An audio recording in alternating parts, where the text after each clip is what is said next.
İyi akşamlar, iyi yayınlar. Seni biraz bekletti, kusura bakma. Çünkü bir önceki konumuz birkaç dakika uzadı. Şimdi ilk soru şu. Birçok gözlemci Rusya'nın Suriye'de içine düştüğü açmazın Ukrayna Savaşı'yla alakalı olduğunu hep söyledi durdu. Yani 2022'de Şubat'ta başlayan ve 3. yılı geride bırakan bu Ukrayna Savaşı ile ilgili. Ukrayna Savaşı'nın Rusya'nın Suriye politikası nasıl bir etkisi oldu sence?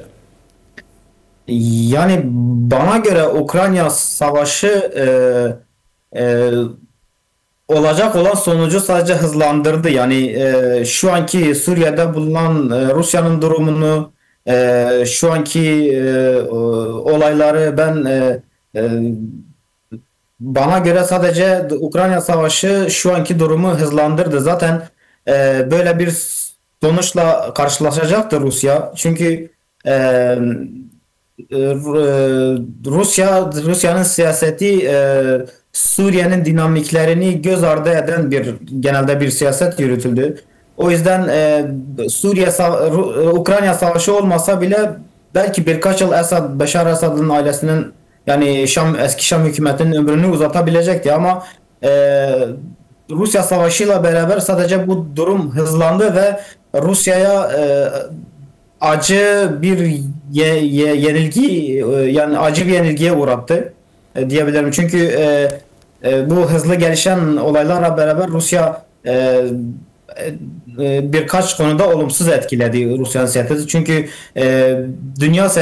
birçok dünya siyasetinde dünya platformundan dışlandı. Temel askeri envanterini Ukrayna'ya kaydırmak zorunda kaldı. Ve sadece Suriye'deki değil, Orta Doğu'daki elindeki birçok kartını da kaybetmiş oldu. Bu yüzden Ukrayna Savaşı zaten olacak sonuçları hızlandırdı ve Evet. acılı bir tamamen bir yenilgi diyemem ama acı bir sonuçla acı bir sonuçla sonuca uğrattı Rusya'yı. Evet. Tabii Suriye-Rusya ilişkileri, Moskova ilişkileri ta Sovyetler Birliği'nden beri var. Yani Sovyetler Birliği döneminden devralınan bir ilişki. Şimdi Rusya tabii 8 Aralık'ta Suriye'de çok önemli, sen de dediğin gibi yani yenilgi demeyelim ama önemli bir kayba uğradı. Şimdi tekrardan bir takım görüşmeler yaptılar Şam rejimiyle, HTŞ yönetimiyle. Yani şunu söyleyebiliriz mi? Rusya Suriye'ye geri dönüyor diyebilir miyiz? Böyle bir hava mı var Moskova'da? Yani zaten Rusya tamamen gitti diyemeyiz. O yüzden yani zaten Rusya hala orada. Tam gitmiş sayılmaz. Sadece eskisi gibi Rusya kendi oyununu dikte edemeyecek. Çünkü hatırlıyorsunuz Soçi, Astana süreçleri, yeni anayasayı yapma süreçleri ve Birleşmiş Milletler'deki Rusya'nın Suriye konumu hep Rusya'nın gözetiminde, Rusya'nın planları çerçevesinde hep oluşturdu. Hep masayı hep Rusya kuruyordu Suriye üzerine. Çünkü Şam hükümetini esas alan bir siyaset yürütüyordu. Ama şu an Rusya o konumda değil.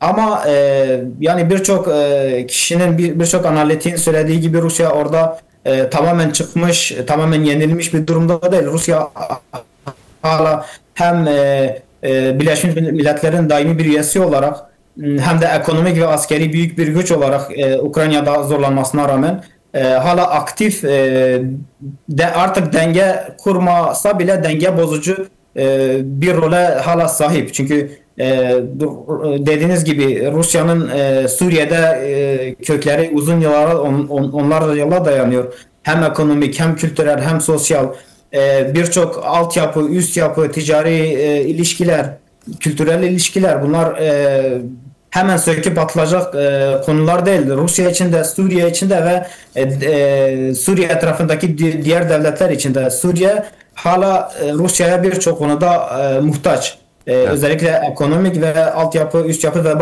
bazı siyasi konularda. O yüzden bu son heyetin Rusya'ya gelmesi de bununla ilgilidir.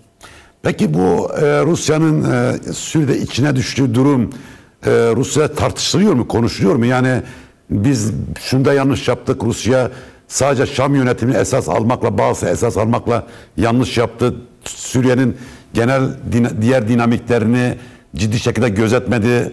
Bu anlamda burada bir yenilgi aldı diye bir tartışma var mı? Bir otokritik yapılıyor mu daha doğrusu? Yani Rusya zaten hem Dışişleri Bakanlığı ile ilgili tam Suriye temsilci Bagdanov artık herhalde yanılmıyorsam görevden alındı. Ve yani bizim de birçok konuştuğumuz akademisyen ve devlet yetkilisi de bu şeyin farkında ama bunu bilmediklerinden değil. Hani biz bilmedik, hata yaptık, yanlış yaptık bilmediklerinde değil. Sadece Rusya'nın genel devlet siyaseti hükümetleri, merkezi sistemleri esas alan bir siyasete dayalı. Böyle bir siyaset yürütüyor. Sadece Suriye'de, Orta Doğu'da değil, Orta Asya'da da, diğer devletlerle de. Yani bu kendi stratejik ilişkileriyle alakalı. Çünkü şu anda bile eğer Suriye'de merkezi bir yönetim olursa bu aşağı yönetimi bile olsa bununla yine aynı ilişkileri kuracaktır. Çünkü onlar için Rusya için devletin çıkarları, devletin stratejisi onların düşüncesine göre uzun süreli stratejiler daha önemlidir. Ama tabii bölgede onların da gördüğü gibi bölge dinamiklerini esas almayan bütün siyasetler yıkıma uğrayabiliyor, kaybedebiliyor. Yani onlar da Ukrayna Savaşı bu durumu onlar için daha görünür hal kıldı ve onlar da işlerinde tabii tartışıyorlar. Bazı hatalarını gördükleri yayınlarını görüyoruz, bazen tartışıyoruz. Evet. Yani bana göre işte benim gözlemlediğim kadarıyla gerçekten Suriye ile ilgili yeni yaklaşımlar görebiliriz ileride. Evet. Peki bu yeni yaklaşımın içerisinde Rusya-Kürt ilişkileri nasıl şekillenecek? Çünkü Rusya tabii Rojava ile de bir ilgiliydi, alakalıydı. Orada da bir takım askeri faaliyetlerde bulundu. Zaman zaman Kuzeydoğu Suriye Özerk Yönetim temsilcileriyle görüşmeler yaptılar. SDG ile görüşmeler yaptılar. Yani Rusya'nın yeni dönem Suriye politikasında Rusya-Kürt ilişkileri nasıl şekillenecek sence? Yani Rusya-Kürt ilişkileri zaten bildiğiniz gibi daha Çarlık Rusyasına dayanıyor. Rusya hiçbir zaman Kürtlerle ilişkisini kesmedi ve hem Rusya bilimi olarak hem Rusya devleti olarak her zaman böyle bir kontak, bir bağlantı içerisindeydi. Şu anda da öyle. Zaten Suriye krizinden hemen sonra ilk Rojava temsilciliği zaten Moskova'da açıldı. İlk diplomatik ilişkileri Rusya kurdu. Yani bu tarih boyunca böyleydi ama Rusya'nın Kürtlere yaklaşımı hep bir stratejik ortaktan çok bir dönemsel bir taktiksel bir yaklaşım oldu.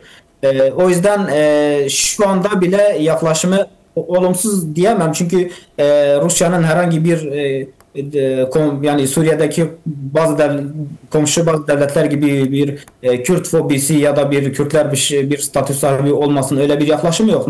Tam tersine Rusya'nın teklif ettiği anayasa daha Beşar Esad döneminde anayasa komisyon çalışmalarında her zaman Kürt haklarını gözeten bir yaklaşım oldu ama prensip olarak her zaman merkezi bir sistemi ve devlet sınırlarını esas aldığı için yine de şu an Kürt ilişkileri, Rusya'nın Kürt ilişkileri yine şu anki sürece bağlı. Eğer Rojava, Kuzey ve Doğu Suriye bölgesi eğer Şam'la bir bizim anladığımız şekilde bir entegrasyon süreci başlarsa, eğer bir merkezle yakınlaşırsa Rusya herhalde artık taktiksel olarak değil daha çok stratejik olarak bir partner olarak bir ortak olarak belki Kürtlere yaklaşımını değiştirebilecek ama eğer istediğimiz gibi bir entegrasyon süreci olmazsa Suriye'de bir çözüme dayalı bir diyalog olmazsa Rusya'nın öncelikleri önceliği Kürtler olmayacaktır bana göre. Evet. Önceliği bu çok komşu devletler ve devletinin çıkarları olacaktır ve bu çıkarlarda da Kürtlerin onlara vereceği fazla bir şey yok diye düşünüyorum. Şimdi tabii yani Suriye'de şu netleşiyor giderekten. Yani Suriye'nin iç dinamikleri, bölge devletleri, uluslararası güçler artık tekçiliğe dayalı merkezi bir devletin işlemeyeceği konusunda bir ağırlıklı bir görüş var. Yani ademi merkeziyetçi bir Suriye artık genel kabul görmeye başladı. Acaba Rusya bu konuda ne düşünüyor sence? Yani Rusya ademi merkeziyetçi, federatif veya özel bölgelere ayrılmış bütünsellikli bir Rusya'dan yana olabilir mi? Böyle bir politikası var mı? Yoksa eski dönemdeki daha çok Şam'ı dikkate alan bir siyaset mi izler önümüzdeki dönemde? Yani aslında bu da ilginçtir çünkü Rusya'nın kendisi tamamen zaten Rusya Federasyonu ismi. 89 ayrı otonomi, cumhuriyet ve yani federal bölgeden oluşuyor. Her bölgenin kendi dili, kendi güvenlik sistemi, kendi mahkemeleri, yani bu şekilde bir Rusya tanıyoruz. Ama işte ilginçtir, diğer devletlere, diğer sistemlere karşı biraz farklı bir yaklaşımı var. O da bu da yine devlet politikası olan o var olan konjonktürü koruma, zaten o Rusya'nın devlet sınırlarına bakışı şey olarak adlandırıyorlar. Bu kutsal inek, dokunulmaz. O sınırlara dokunulmaması lazım. Ve mesela Kürt olunca tabii yani Alevi ya da Dürzi onlar olunca tabii ki başka bir yaklaşım olur. Çünkü onların diğer Rusya'nın ilişkide olduğu yani yakın ilişki olduğu devletlere herhangi bir tehdidi yok. Ya da o devletler öyle yansıtmıyor. O yüzden mesela Kürt statüsü olunca bu federatif olarak bile adlandırsak, otonomi olarak bile adlandırsak diğer devletleri korkuttuğu için hemen Rusya'yı da korkutuyor. Ama Rusya'nın kendi içinde böyle bir ademi merkeziyet sistemine karşı bir şey yok. Yani tam tersi destekliyor ama işte bazı bölgesel çıkarları ve korkuları var. O yüzden böyle temkinli yaklaşabiliyor. Evet. Çok teşekkürler Şoraş abi. Akademisyen Moskova'dan katıldı. Ben Programa çok teşekkür sağ ol, var ederim. ol. İyi yayınlar. Sağ ol, kolay gelsin.